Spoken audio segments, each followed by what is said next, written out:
오늘 이 새벽에도 주님 앞에 나와 예배하는 모든 성도들에게 하늘의 은혜와 평강이 충만하기를 주님의 이름으로 간절히 축원합니다. 자, 우리 오늘은 마가복음 3장의 말씀을 읽었습니다. 그 마가복음은 별칭이 몇 개가 있습니다. 이방인을 위한 복음서, 이적의 복음서. 마가복음에는 예수님이 행하신 많은 이적들을 기록하고 있는데 네 복음서 전반에 걸쳐서 36개의 기사가 있습니다. 그 중에서 18개를 마가복음에서 소개하고 있을 정도로 마가복음에는 많은 이적을 소개하고 있습니다. 그리고 마가복음은 순환의 복음서, 그리고 복음서 가운데 최초로 쓰여진 최초의 복음서라는 별칭이 있습니다.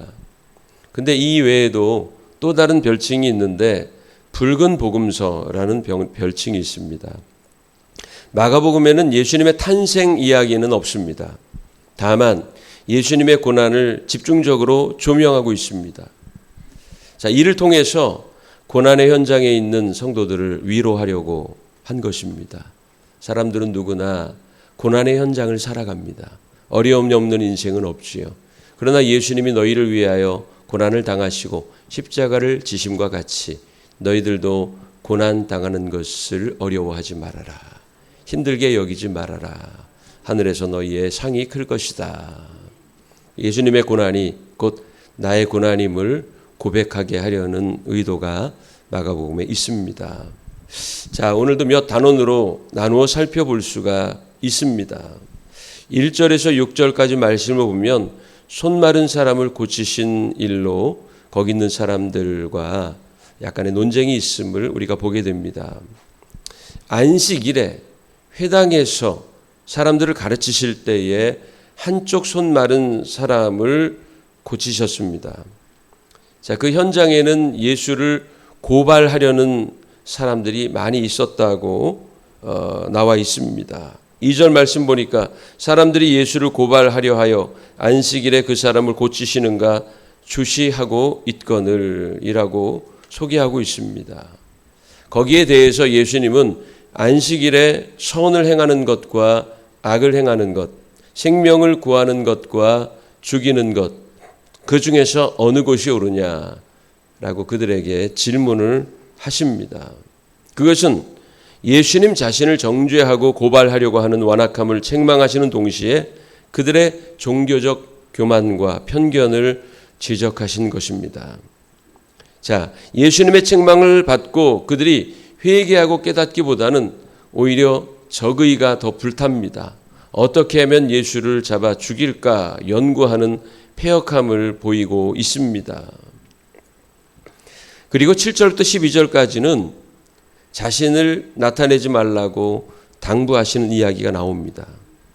자, 갈릴리에서 가르치실 때에 유대인들만이 아니라 이방인들도 많이 와서 예수님의 말씀을 듣고 또 예수님이 행하시는 이적을 보았습니다. 두로와 시돈에서도 예수님께 왔다고 본문이 소개하고 있습니다. 자, 많은 이의 주목의 대상이 되고 있는 상황에서 예수님은 사람들에게 자신을 드러내지 말아라. 예수님의 소문을 내지 말아라 라고 당부하셨습니다. 이것은 적대자들에게 자신이 노출되는 것이 두려워서가 아닙니다. 자기가 어디 있는지, 어떠한 말씀을 하는지, 어떠한 이적을 베푸는지를 적들로 하여금 보게 하지 말아라는 뜻이 아니에요. 이것은 사람들이 귀신을 쫓아내고 병자를 고치고 권세 있는 말씀을 하시는 예수님을 보고 유대인의 왕으로 세우려는 마음과 계획이 있음을 알았기 때문입니다. 요한복음에서도요, 예수님이 베세다 광야에서 보리떡 5개와 물고기 2마리로 5,000명이 넘는 사람들을 먹이고 12강조리가 남는 기적을 베푸신 이후에 사람들이 예수님을 따라 100가지 임대에서 갈릴리 건너편으로 예수님을 쫓아옵니다. 그리고는 예수님께 예수님 어디 가시는지 좀 우리에게 알려주시면 우리가 알고 금방 예수님을 따라왔을 텐데 왜 말씀하지도 않고 오셨어요? 그러자 예수님이 그 무리들에게 이렇게 말합니다. 너희가 나를 따라온 이유를 알고 있다.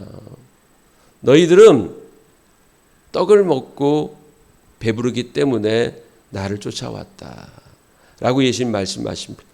그 이야기는 무엇입니까? 너희들이 원하는 것은 세상 성공이고 세상의 가치이고 세상에서 높아지는 것이고 나를 임금 삼으려 하는 것을 내가 알고 있다. 그렇기 때문에 너희들을 피하여 내가 여기 온 것이다. 자, 그리고 예수님이 말씀하셨습니다. 예수님이 세상에 오셔서 하시고자 했던 사역의 본질은 하나님 나라를 선포하시는 것이었고 하나님의 통치를 인정하는 사람들로 가르치시기 위함이었습니다. 이 땅에 당신의 나라를 세우시고자 함이 아니었다는 거예요. 결국 여기에서도 사람들에게 자신을 드러내어 말하지 말라고 당부하신 이유도 바로 여기 있다는 겁니다. 자, 우리는 오직 그의 나라와 그의 의를 구하는 성도가 되어야 될 줄로 믿습니다. 나의 목적을 투영하여 하나님으로부터 이루게 하시려는 목적을 가지고 예수를 따르면 안 됩니다. 철저하게 예수 그리스도가 목적이 되어야 되고 믿음 자체가 목적이 되어야 됩니다. 믿음을 수단으로 삼으면 안 됩니다. 믿음을 나의 목적을 이루기 위한 방편으로 삼으면 안 됩니다. 여러분, 믿음을 목적 그 자체로 삼고 살아가는 성도가 되시기를 바랍니다. 그리고 13절부터 19절까지 말씀을 보면 12제자를 세우신 이야기가 나옵니다. 시몬 베드로와 안드레 야고보, 요한, 빌립, 도마, 다데오, 시몬, 알페오의 아들 야고보와 유다, 바돌로메, 마태, 이렇게 이제 12명의 제자를 예수님이 세우셨습니다. 자, 제자를 세우신 이유에 대해서 이렇게 우리에게 말씀하고 있어요. 자, 자기와 함께 있게 하시고라고 14절에 나옵니다. 동역자로 세우시기 위함이었다는 것이지요. 예수님은 하나님의 아들이시며 하나님의 본체이십니다. 못하실 일이 무엇입니까? 그러나 예수님은 당신의 제자들을 통해서 하나님의 일을 하려고 하셨습니다. 이것이 우리가 땅끝까지 가서 복음을 전하되 제자를 삼아야 하는 이유입니다. 바울도 또 다른 제자를 세우게 하기 위하여 너희를 가르친다고 말한 적이 있습니다. 자, 우리의 믿음이 우리의 다음 세대에게 전수되고 그 다음 세대는 그들이 가지고 있는 믿음의 유산과 자산을 또 다음 세대에게 전달해야 합니다. 이것이 바로 예수께서 우리를 제자 삼으신 이유이다. 당신의 동역자로 삼기 위해서다라고 하는 것입니다. 두 번째는 보내어 전도하게 하심이라고 14절 후반절에 나오고 있습니다. 하나님 나라를 전하는 선교를 하라는 것이지요. 하나님의 통치가 임하는 인류 사회가 천국임을 믿는다. 이것이 감리교 교리적 선언에 있습니다. 하나님의 통치하심을 인정하고 하나님의 뜻이 실현된 사회가 하나님의 나라 천국임을 믿고 사는 것이 우리 감리교인들입니다. 그건 감리교인들만이 아니라 모든 하나님의 사람들이 그렇게 해야 한다는 것이죠. 세 번째 목적은 15절에 나옵니다. 귀신을 내쫓는 권능도 가지게 하려 하심이로라. 이것이 제자를 삼는 세 번째 목적입니다. 능력 전도를 하게 하기 위해서, 그리고 공중권세 자분이 악한 사단을 물리칠 권세를 주시기 위하여 우리들에게 제자를 요구하신다는 것입니다. 제자로 삼으심 세 가지가 뭐라고요? 하나는 동역하게 하심, 그리고 보내어 전도하게 하심, 그리고 귀신을 내쫓는 권능을 주심. 이것이 바로 제자 삼는 세 가지의 목적이라고 예수님이 말씀하셨습니다. 우리 모두가 예수님의 참된 제자가 되기를 원합니다. 자, 그리고 20절에서 30절 말씀을 보면 사람들의 오해에 대해서 우리에게 소개하고 있습니다. 자, 먼저 21절 말씀 보니까 예수의 친족들이 듣고 그를 붙들러 나오니 이는 그가 미쳤다 하밀러라. 자, 여러분, 예수님은 식사도 거르시고 온통 하루의 모든 시간을 자기를 따르는 사람들과 함께 계시며 말씀도 전하시고 병자도 고치시고 사람들을 만져주셨습니다. 그들이 보기에는 이해할 수 없었어요. 왜 저렇게 살까?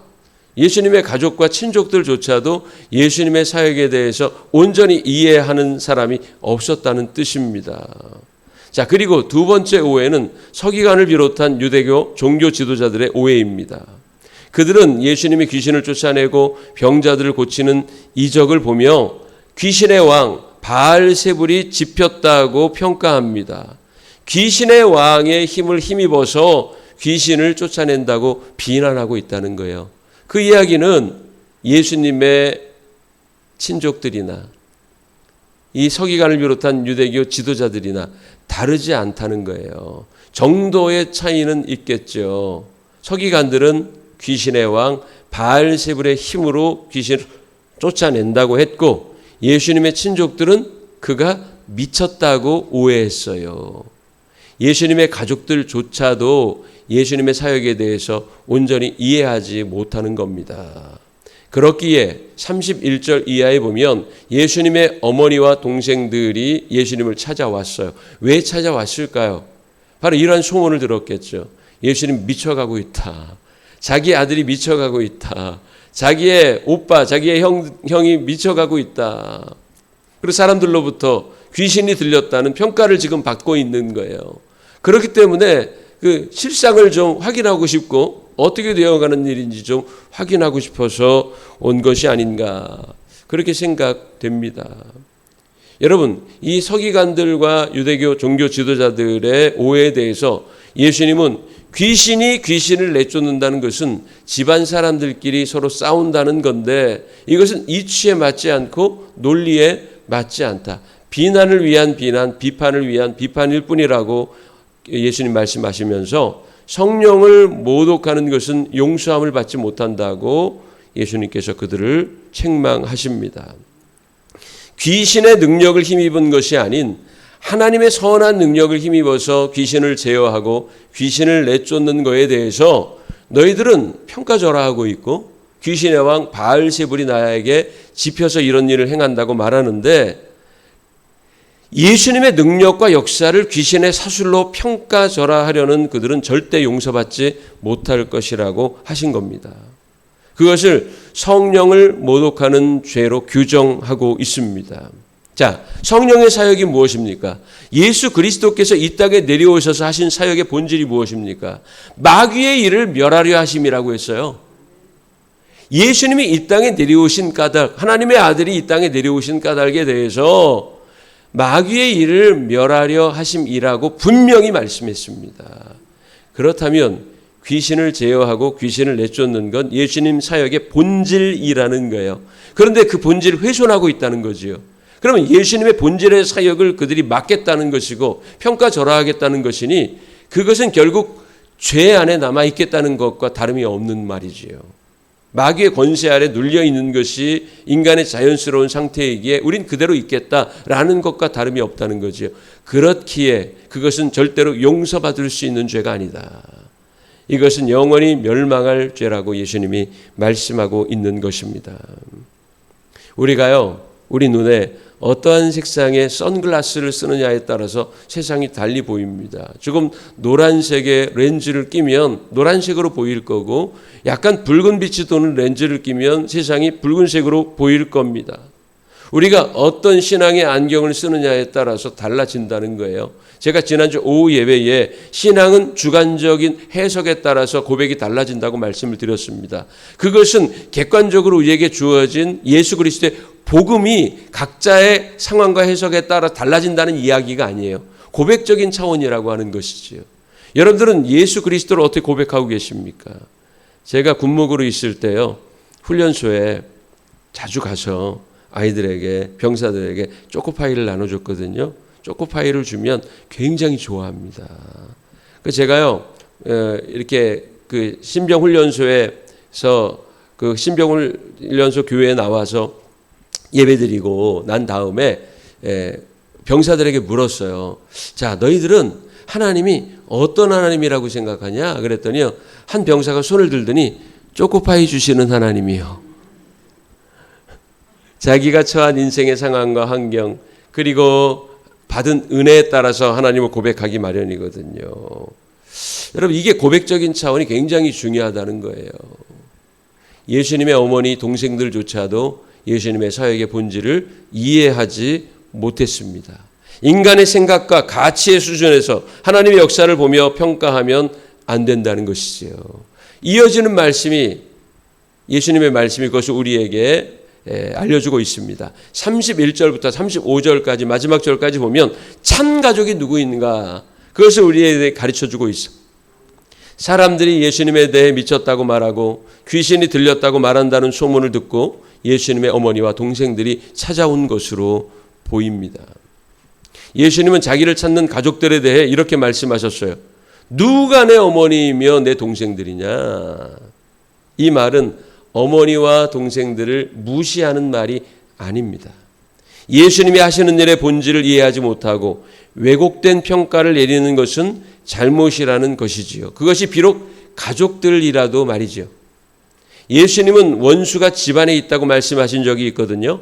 마태복음 10장 36절 보니까 사람의 원수가 자기 집안 식구리라 이렇게 말씀하신 적이 있어요. 이 말씀은 어떤 맥락에서 하신 걸까요? 하나님보다 인간관계에 더 집착하고 얽매인다는 것은 하나님의 일을 온전히 이룰 수 없다는 뜻이라는 겁니다. 말씀의 본질을 알아야 합니다. 마태복음 10장 38절에 이렇게 말씀하고 있거든요. 자기 십자가를 지고 나를 따르지 않는 자도 내게 합당하지 아니하니라. 이것은 사역의 길, 십자가의 길을 우리에게 제시해 주시는 말씀이라는 거예요. 예수님이 어머니 모른 척 하겠다는 얘기 아니에요. 동생들 찾아왔는데 너희들 가. 나 너희들 몰라. 이 얘기가 아니라는 얘기예요. 이것을 통해서 가르치시고자 하는 본질의 메시지가 있다는 것이죠. 34절 35절 말씀을 보면 분명하게 그것을 알 수 있습니다. 너희들이 내 어머니이고 내 동생들이다. 하나님의 뜻대로 행하라. 하나님의 뜻대로 살아라. 그게 참 가족이다. 하나님 안에서 참 가족은 혈연 관계로만 이루어지는 것이 아니라 예수님의 DNA, 예수 그리스도의 보혈을 나눠 가진 자들의 것이라고 하는 거예요. 여러분들은 예수님의 참 가족입니까? 하나님의 참 가족입니까? 그렇다면 예수님의 피를 나누어야죠. 마지막 만찬의 자리에서 예수님 당신의 피를 우리에게 주셨습니다. 물론 그 성찬식에서는 상징적인 의미였지만 상징으로 끝나지 않았잖아요. 그 마지막 만찬을 드시고 난 이후에 실제로 십자가에서 자신의 몸을 다 찢어 물과 피를 다 쏟아 주셨습니다. 그런데 우리는 예수님을 따른다고 하면서도 피 흘리기는 거절해요. 나의 것을 포기하고 나의 것을 비워내고 다른 사람에게 주는 것은 아까워한다는 얘기예요. 결국 너희들이 과연 내 가족일 수 있느냐? 없다는 거지요. 나와 피를 나누지 않고 나와 생사고락을 같이 하지 않는 자들이 내 가족이냐? 아니라는 거예요. 내가 아는 귀신 축출하는 사역에 대해서 귀신이 입혀서 저렇다. 그리고 예수님에 대해서 친족들조차도 미쳐가고 있다. 이렇게 평가하는 사람들이 참 내 가족이냐는 것이지요. 참 가족은 하나님의 뜻대로 행하는 자입니다. 저는 우리 삼양교회 모든 지체들이 참 가족이 되기를 바랍니다. 함께 십자가를 어깨에 걸머쥐고 그리고 잡은 손 놓지 않고 골고다 언덕까지 올라가는 그 수고와 그 핏방울의 고난을 감수하고서라도 내가 예수님을 따라가겠다. 예수님의 DNA로 하나가 될 때 우리는 예수 안에 참 가족이 될 수 있습니다.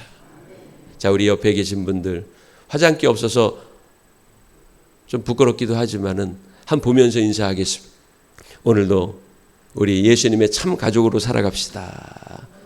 오늘도 예수님의 참 가족으로 살아갑시다. 참 가족으로 살아갑시다. 할렐루야. 기도하겠습니다.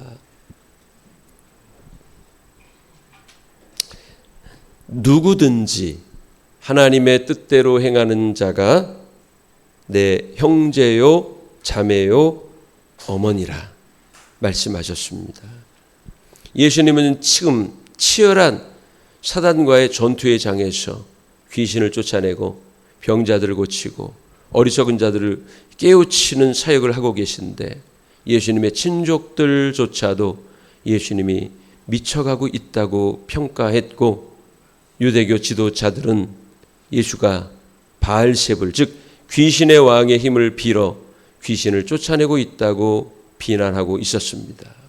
그에 대해 예수님은 누가 내 어머니요 내 형제요 내 동생이요 내 동포들이냐 혈연관계가 아닌 예수님의 DNA로 하나가 된 우리가 참 가족임을 말씀해 주셨습니다. 아무든지 나를 따라오려거든 자기 십자가를 지고 자기를 부인하고 나를 따를 것이니라고 말씀하신 주님의 말씀을 따라 오늘도 골고다 언덕까지 예수님을 따라 올라가는 희생의 수고를 마다하지 않겠습니다. 예수님의 참된 제자요 참된 가족으로 살겠습니다. 주여, 우리 참여교회 모든 성도들의 믿음을 주님 지켜 주옵소서. 오늘 하루의 삶을 주께 맡깁니다. 주님 돌보시고 지키시고 인도하시고 바른 길로 가게 하시며 어딜 가나 사고 만나지 않고 안전하게 하시고 필요한 것이 있으면 그때그때마다 채워주시고 또한 선한 일을 도모하는 하루가 되도록 인도하옵소서. 여러 가지 기도 제목 가지고 왔습니다. 기도하며 간구할 때 주께서 들으시고 응답하여 주실 줄로 믿사오며 예수 그리스도의 이름으로 간절히 기도합니다. 아멘.